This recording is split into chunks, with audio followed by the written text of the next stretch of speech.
Firman Tuhan. Dan pagi ini kita akan dilayani seorang pengusaha sukses yang saya import dari Yogyakarta, Bapak Doni Gunawan, yang akan membawakan firman Tuhan pada pagi hari ini. Terima kasih Enoch. Terima kasih. Apa kabar saudara? Baik. Indeks ekonomi masih ada yang bilang luar biasa. Saudara, hari ini kita akan berbicara tentang iman. Tema Hillsong bulan ini tentang iman. Silakan saudara-saudara duduk. Terima kasih tim, minta Tamara. Saya bertumbuh di keluarga Kristen saudara-saudara di Jogja. Jadi zaman dulu tuh anak-anak tuh tidak ada pilihan. Kalau keluarga Kristen ya minggu ke gereja. Kan gitu. Bukan berarti kita beriman, tapi takut orang tua. Lebih tepatnya seperti itu dulu. Saya nggak tahu saudara. Kalau saya dulu seperti itu. Kemudian di satu titik dalam hidup saya mendengar ada satu firman Tuhan dari Matius 17 ayat 20 tentang gunung yang berpindah. Jadi kalau iman kita sebesar biji sesawi, kemudian kita mengatakan kepada gunung itu untuk berpindah, maka tidak ada yang menghalangi. Rumah saya itu di Jogja itu bisa ngelihat gunung Merapi waktu itu. Jadi konsep masa kecil saya pernah mencoba. Dengan iman saya, gunung berpindah. Gunung Merapi tetap di sana, tidak berpindah. Kemudian saya menjadi remaja, dewasa. Dari anak-anak hingga dewasa itu pergumulan bukan berkurang, tapi nambah, setuju? Apalagi jadi orang tua. Ya kan? Dipikir kalau udah nikah jadi orang tua itu pergumulan semakin kecil. Waktu saya anak-anak ngeliatnya gitu, enak ya jadi orang tua ya. Bisa ngomelin anak, bisa ngatur anak gitu. Ternyata jadi orang tua itu gak gampang. Dan pergumulan semakin, dan gunungnya gak berpindah-pindah saudara-saudara. Tetap ada di dalam hidup saya. Jadi kadang-kadang iman saya yang hancur. Jadi kalau saya boleh memberikan judul pada khotbah saya itu adalah Beyond the Broken Faith. Jadi faith yang sudah broken beyond lagi. Saya nggak tahu gimana ngartiinnya dalam bahasa Indonesia, tapi kurang lebih seperti itu. Hari ini kita akan belajar dari murid-murid Tuhan Yesus. Kok nggak bisa ya? Oke, mari kita berdoa. Tuhan, terima kasih untuk pagi hari ini. Sebentar kami akan mendengar sebagian kecil dari firman-Mu. Biarlah Roh Kudus yang membuka hati kami, memberikan kami hikmat, baik kami yang mendengar maupun yang berbicara. Di dalam nama Tuhan Yesus kami berdoa. Amin. Mohon maaf saya kalau agak, ini saya tuh gaptek saudara. Oke. Kita akan belajar dari murid-murid Tuhan Yesus di dalam kisah 5 roti dan 2 ikan. Kalau saudara Kristen sudah cukup lama, 5 roti 2 ikan ini cukup populer ceritanya. Salah satu cerita favorit dan populer dalam kehidupan kekristenan kita. Yaitu ketika Yesus menyeberang bersama murid-murid setelah mendengar Yohanes Pembaptis dipenggal kepalanya oleh Herodes. Mereka ingin menyeberang ke sisi Danau Galilea yang sunyi, yang sepi. Tapi ternyata banyak orang mengetahui dan akhirnya mereka melalui jalan darat muter ke tempat Yesus menuju sisi yang sepi itu bersama murid-murid. Singkat cerita ketika Yesus di sana kurang lebih sudah ada 5.000 orang. Laki-laki, belum perempuan dan anak-anak. Yesus mengajar, Yesus menyembuhkan, mendoakan orang-orang itu. Kemudian singkat cerita malam, tahu-tahu sudah sore menjelang senja, mulai lapar lah 5.000 laki-laki ini. Para teolog bilang kalau 5.000 ini baru laki-laki. Jadi bisa 10.000, bisa 15.000, bahkan 20.000. Jumlah yang cukup banyak. Murid-murid bilang Tuhan suruh mereka pulang. Kita gak ada makanan. Uang 200 dinar pun gak cukup untuk beli makanan. Tapi Tuhan Yesus bilang apa yang kamu punya bawalah kepadaku. Salah satu murid menemukan seorang anak membawa 5 roti dan 2 ikan. Di sini ada 1 roti saudara. Karena kalau saya ngambil 5, saya dimarahin sama orang koma. Jadi saya ambil 1. Singkat cerita, murid-murid ragu-ragu. Ya kan, gimana 5 roti 2 ikan bisa ngasih makan sebanyak itu.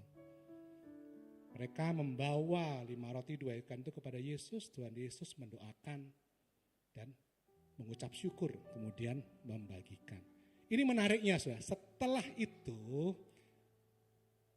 gak ada roti 1 kontainer atau 2 kontainer di-deliver dari surga, gak ada. Ikannya juga gak ada, tetap 5 roti dan 2 ikan. Oke, ini Alkitab bilang nih, tetap 5 roti dan 2 ikan, bukan 5 kontainer roti dan 2 kontainer ikan. Setelah Tuhan Yesus mendoakan, tetap 5 roti dan 2 ikan. Saya minta salah satu, Enok bisa bantu. Jadi kita berasumsi ini 5 roti 2 ikan, saudara ya. Karena kok saya bawa ikan dari Jimbaran bau di sini. Jadi ketika Tuhan Yesus memberikan, sorry teman-teman kok ada kotor. Oke. Kita murid ya, misalnya dia Matius, saya Filipus, Mat. Push. Yesus di belakang. Kita akan berjalan nih. Kita jadi 5 roti 2 ikan tuh benar-benar jalan. Jalan bagi. 5 roti 2 ikan itu yang dipegang murid-murid seperti ini. Di sana nggak ada tumpukan 1 ton, 2 ton roti, no. 5.000 orang laki-laki, ya kan, berkumpul di 50 grup 50 orang, 100 orang. Kalau saya jadi murid-murid, saudara-saudara, saya akan bilang, Tuhan ini gila kali ya. Rabi, lu gimana sih maksudnya? Ini saya kasih Asael aja, Asael bisa berdiri. Nah, Asael ini anggota CG, orang tuanya anggota CG saya.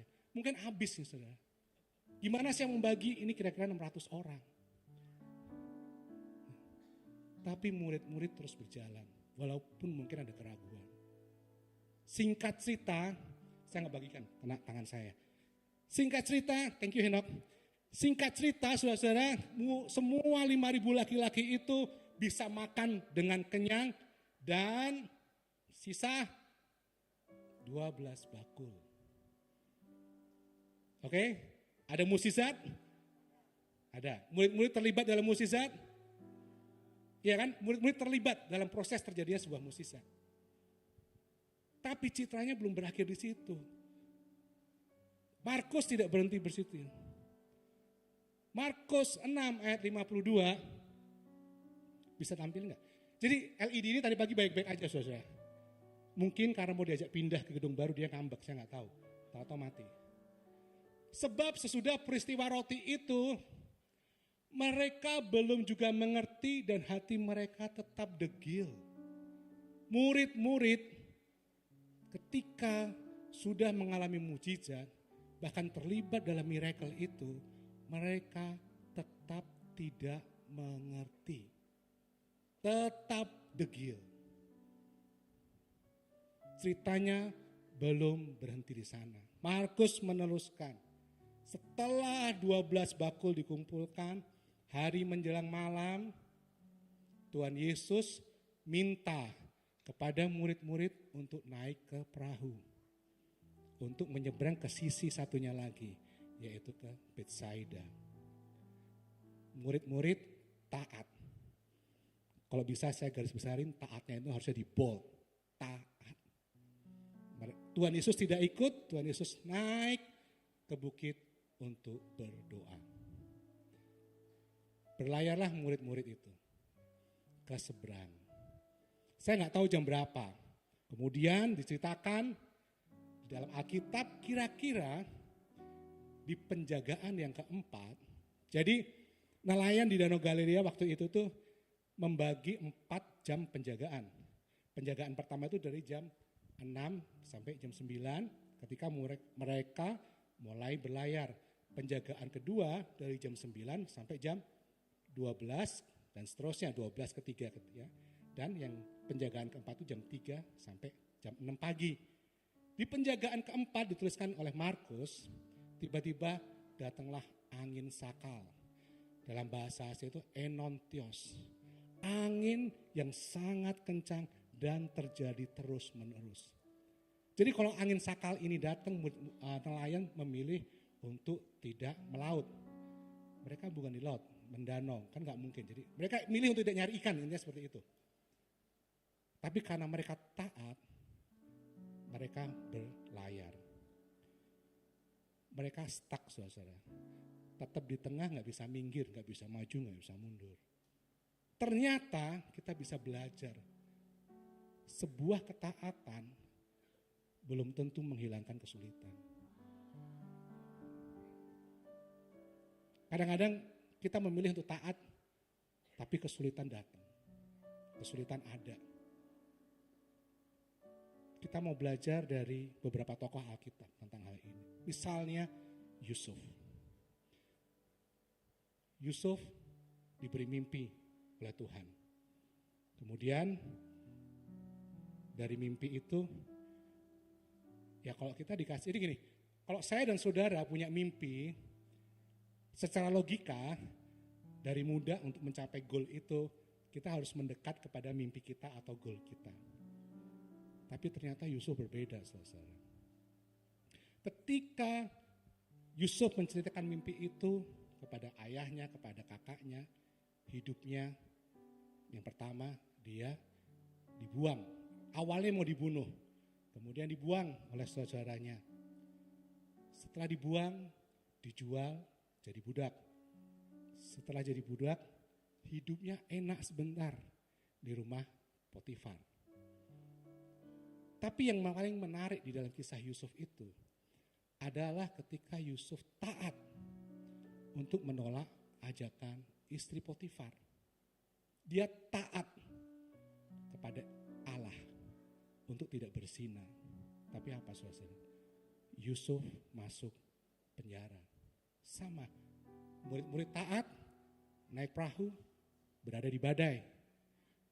Yusuf taat masuk penjara. Pada saat itu, saya nggak tahu Yusuf ya. Kalau saya akan komplain Tuhan habis-habisan.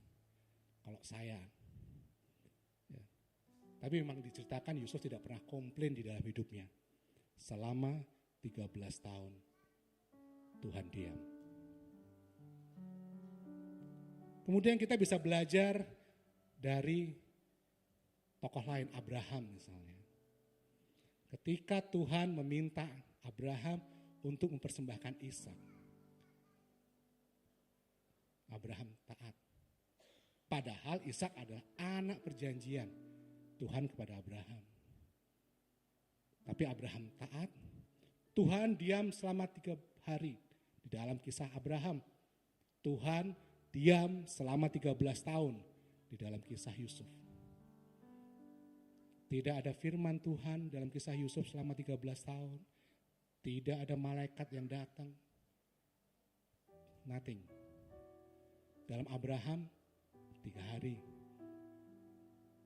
Seorang anak yang dia kasihi harus dia persembahkan. Abraham berjalan 3 hari, Tuhan diam. Kita bisa belajar lagi dari satu tokoh lagi, bukan tokoh sih. Saya nggak bisa menyebutnya tokoh dalam Alkitab. Seseorang yang dituliskan dalam Alkitab, yaitu penjahat yang ada di sebelah Yesus. Ketika dia mau mati, dia cuma bilang apa sama Tuhan? Tuhan, ingatlah aku. Saudara, penjahat ini mungkin di list saya nomor 1 yang saya pengen temuin kalau saya sudah di surga nanti. Kenapa? Saya mau tanya, bro, lu beneran malam itu di Firdaus sama Tuhan? Pasti bener, kan Tuhan yang ngomong, ya kan? Ini seandainya saya udah di surga nanti ya, udah di Firdaus. Tapi jangan cepet-cepet Tuhan. Oke, saya masih panjang umur. Amin, semua. Jadi saya pengen temuin dia, saya ngomong, bro beneran bro. Lu malam itu sama Tuhan? Iya bro, gue sama Tuhan. Kok bisa? Emang lu waktu muda sekolah minggu? Enggak. Ya kan? Emang lu waktu remaja ikut youth? Enggak juga. Oke, lu baca Alkitab buru-buru. Ya kan? Tapi somehow dia malam itu bersama dengan Tuhan di Firdaus. Tuhan Yesus yang ngomong. Oke, intermezzo. Saya ada 3 list yang pengen saya temuin di surga nanti. Pertama tadi, yang kedua tuh siapa? Uria dan Daud. Tahu cerita Uria dan Daud? Ya, Coba bayangin kalau saya, Uria, Daud ngopi terus, bro, lu tahu nggak? Nanti kan ngomong ke Uria gitu, lu tahu nggak cerita, nanti kan? Aja kalian baik-baik aja kan gitu kan? Like are you heard or tahu cerita Daud sama Uria? Banyak yang belum tahu nih kayaknya.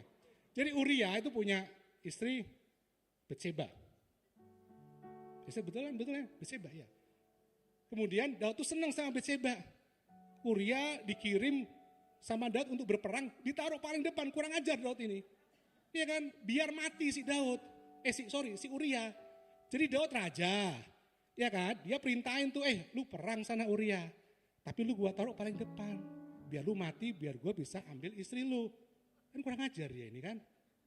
Terus ketika ketemu di surga juga, bayangin gimana soalnya. Bro, tahu kan? What happened? Nanti kan, it's awkward saudara. Tapi itu 3 orang, ini intermezzo. Saya nggak tahu bisa kenal mereka nggak di surga nanti. Saya juga nggak tahu, we never know, right? Ini cuma guyon. Oke, kita kembali ke murid-murid saudara. Tadi ada Yusuf, ada Abraham, ada penjahat yang disalib bersama Tuhan. Yang terakhir saya ingin cerita tentang Yohanes Pembaptis saudara. Yohanes Pembaptis itu di Matius 11:11 Tuhan Yesus ngomong, di antara orang yang dilahirkan oleh perempuan, dialah yang terbesar. Tuhan Yesus yang ngomong ke murid-murid. Tapi di satu titik saat Yohanes di penjara, dia meminta murid-muridnya untuk menemui Yesus. Dia minta muridnya bertanya, apa kamu Mesias itu? Atau aku harus menunggu yang lain? Ada keraguan, ada doubtful. Seringkali hidup kita seperti itu saudara. Seringkali hidup kita ketika dalam tekanan, dalam permasalahan, kita menjadi meragukan Tuhan. Kalau semua baik-baik, iman kita tuh gede banget. Segede gaban, tahu gaban? Kayaknya beda umur deh kita ya. Oke, that's fine. Iman kita segede whatever, ya kan? Misalnya pesawat Boeing. Tapi ketika masalah datang, ketika kita sakit, ketika hubungan suami istri gak baik-baik saja, ketika masa depan kita gak tahu mau ngapain, iman kita tuh seolah hancur, gak berbekas. Masalahnya di mana? Masalahnya sama seperti murid-murid. Mereka baru saja melihat mukjizat, terlibat dalam mukjizat. Waktu badai datang, mereka, Tuhan, kamu di mana? Tuhan ada di mana? Kita sering lupa, saudara. Kita sering lupa akan kebaikan Tuhan dalam hidup kita. Kita sering lupa akan penyertaan Tuhan dalam hidup kita. Segala kebaikan Tuhan, penyertaan Tuhan dalam hidup kita, kita lupakan. Begitu ada badai. Murid-murid pun sama. Yohanes Pembaptis pun sama. Tapi si penjahat tadi, Yusuf 13 tahun. Yohanes melayani sungguh-sungguh. Dia kecewa, sempat doubtful. Karena apa yang dia khotbahkan itu tentang penghakiman yang akan datang, yang segera datang. Tapi saat itu dia dipenjara, saudara, dan tidak ada penghakiman. Herodes tetap raja. Gak ada yang berubah. Dia dipenjara dan akan mati. Tapi luar biasanya, Yohanes tidak memakai imannya untuk membebaskan dia dari hukuman mati. Dia hanya memastikan bahwa purpose, tujuan yang Tuhan taruh dalam hidupnya, dia sudah lakukan. Pertanyaannya dia kan kepada murid-murid kan, tolong tanya ke Yesus, apakah dia Mesias? Yesus tidak menjawab ya. Dia menceritakan orang buta melihat, orang lumpuh berjalan. Jadi purpose-nya Yohanes terpenuhi, menyiapkan jalan bagi Mesias. Iman saudara-saudara tidak untuk menyetir Tuhan. Iman bukan sesuatu untuk kita mengatur-ngatur Tuhan apa yang kita mau dalam hidup kita. Iman bukan seperti itu. Iman adalah satu keberanian dari kita hamba-Nya untuk menyerahkan sepenuhnya, percaya penuh kepada kebaikan Tuhan dalam hidup kita. Itulah iman, saudara. Dalam kehidupan kita kadang-kadang kita belajar bahwa iman kita yang harus terjadi. Bahwa keinginan kita yang harus terjadi. Saya tidak tahu saudara-saudara yang mana. Apakah saudara seperti Yusuf melalui perjalanan yang panjang? Apakah seperti Abraham 3 hari Tuhan diam? Ataukah seperti penjahat tadi? Gak sampai setengah jam tuh. Cuma bilang, Tuhan ingat aku. Atau seperti Yohanes, you doing the best. Engkau melayani. Saya gak tahu saudara yang mana. Tapi satu hal dari semua tokoh ini adalah kita beriman bukan untuk memaksakan kehendak kita kepada Tuhan. Amin, saudara. Jadi kalau kita melihat semua tokoh Alkitab, di kekristenan diberkati itu bukan dilarang, baik. Bukan berarti kalau Anda diberkati Anda berdosa. No. Abraham itu kaya raya, ya kan? Daud, apalagi Salomo, tapi ketika berkat itu berupa materi, ketika kita beriman hanya untuk materi, apakah itu yang Tuhan mau dalam kehidupan kita? Apakah iman seperti itu? Kalau kita seperti itu, kita tidak mengenal Tuhan sebagai Tuhan. Kita hanya mengenal Tuhan sebagai yang memberi berkat. Ketika berkat itu gak ada, maka kita dengan gampangnya melupakan kebaikan Tuhan dalam kehidupan kita. Sehari demi sehari, kita lihat bagaimana Tuhan menopang Yusuf selama 13 tahun. Ada yang menarik dari cerita Yusuf ini, saudara. Kita melihat ada delay. Di tahun ke-11, kan 13 tahun nih Yusuf berada di turbulence. Di tahun ke-11, Yusuf ini somehow berkenalan dengan kepala juru minuman Firaun. Anda tahu ya ceritanya ya. Kemudian dia bisa mengartikan mimpi si juru minuman dan akan dibilang kamu akan bebas. Kalau kamu bebas, kamu tolong ingat saya ya. Kan gitu tuh juru minuman. Tapi apa? Setelah bebas, lupa. Surga kembali sunyi, Tuhan kembali diam. Tapi seandainya Yusuf bebas, karena si juru minuman itu ngomong sama kepala penjara, Yusuf hanya menjadi temannya si juru minuman.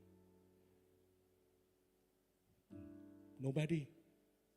Temannya juru minuman, orang Israel di tanah yang asing gak punya duit. Oke?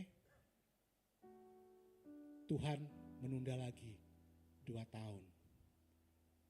2 tahun kemudian Yusuf bebas dan Tuhan memberinya kerajaan. Kadang-kadang delay atau penantian yang Tuhan minta kita untuk lebih sabar. Tuhan ingin menyiapkan yang terbaik. Rencananya jauh lebih indah dari rencana kita. Saudara, bagaimana dengan kita hari ini? Hidup kita.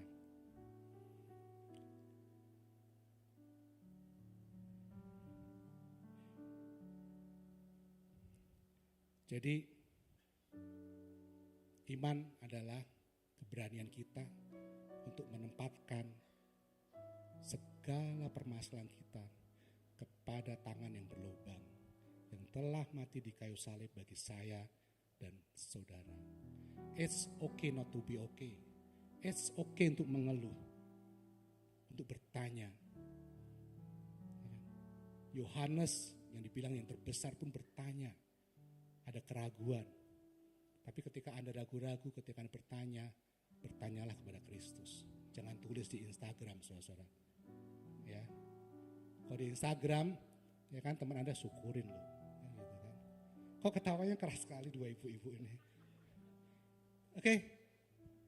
Amin saudara-saudara. Saya nggak tahu masalah saudara di mana hari ini. Pergumulan saudara apa, perjalanan iman Anda apa. Tapi ingat, dari semua kisah di Alkitab, Tuhanlah yang berdaulat. Bukan soal Yohanes, Daud, Yusuf, Petrus. Semua tentang Allah yang berdaulat dengan caranya dia, dalam waktunya dia. Yang bisa kita lakukan adalah melangkah dan bertahan sehari demi sehari oleh kasih karunia Tuhan. Oleh kebaikan Tuhan, oleh tangannya yang berlubang yang menopang kita. Coba bisa di blackout nggak ya, lighting? Saya akan sedikit bareng-bareng kita, apa sih yang dialami Yusuf 13 tahun itu. Di blackout semua, coba di blackout. Blackout ya, mati total, mati. Saudara, Yusuf 13 tahun hidup dalam kegelapan.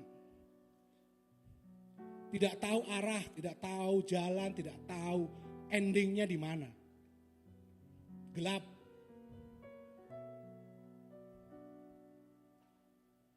Mungkin ada season dari saudara yang seperti ini, gelap. Tidak tahu Tuhan mau gimana. Tidak tahu Tuhan memimpin kita kemana. Hanya bisa melangkah demi melangkah setiap hari untuk Tuhan memberi kita kekuatan. Tapi Yusuf tidak menyerah. Yusuf memang tidak mengeluh. Tapi Yohanes pernah beragukan. Murid-murid pernah kehilangan arah. Elia pernah ingin mati dan putus asa.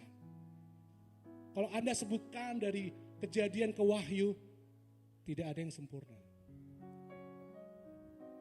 Yang kita perlu tahu hanyalah Tuhan, Engkaulah yang berdaulat atas hidupku.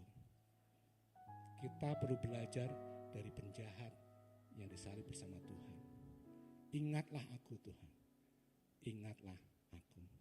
Saya mengundang worship team untuk naik, lampu bisa dinyalakan.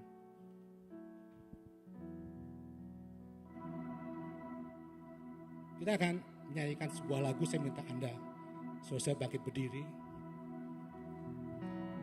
Mungkin hari ini ekonomi saudara lagi hancur, pernikahan saudara lagi beku, sakit penyakit tetap ada, many things. Tapi ingat, Tuhanlah yang berdaulat. Ketika saya membaca 5 roti 2 ikan, saya pikir Tuhan ingin saya belajar tentang bagaimana saya menguatkan iman saya. Tapi bukan ternyata. Tuhan ingin kita mengenal Dia sebagai Tuhan yang berdaulat atas hidup saya dan saudara. Mari kita berdoa. Tuhan, terima kasih untuk firman-Mu. Kami tahu Tuhan, kami sering gagal, kami sering meragukan, kami sering banyak pertanyaan. Tapi kami ingin lebih tahu tentang Engkau Tuhan. Allah yang berdaulat atas hidup kami. Allah yang mati di kayu salib bagi kami. Dan kami tahu rancangan-Mu sempurna. Kami serahkan semua di dalam tangan-Mu. Amin.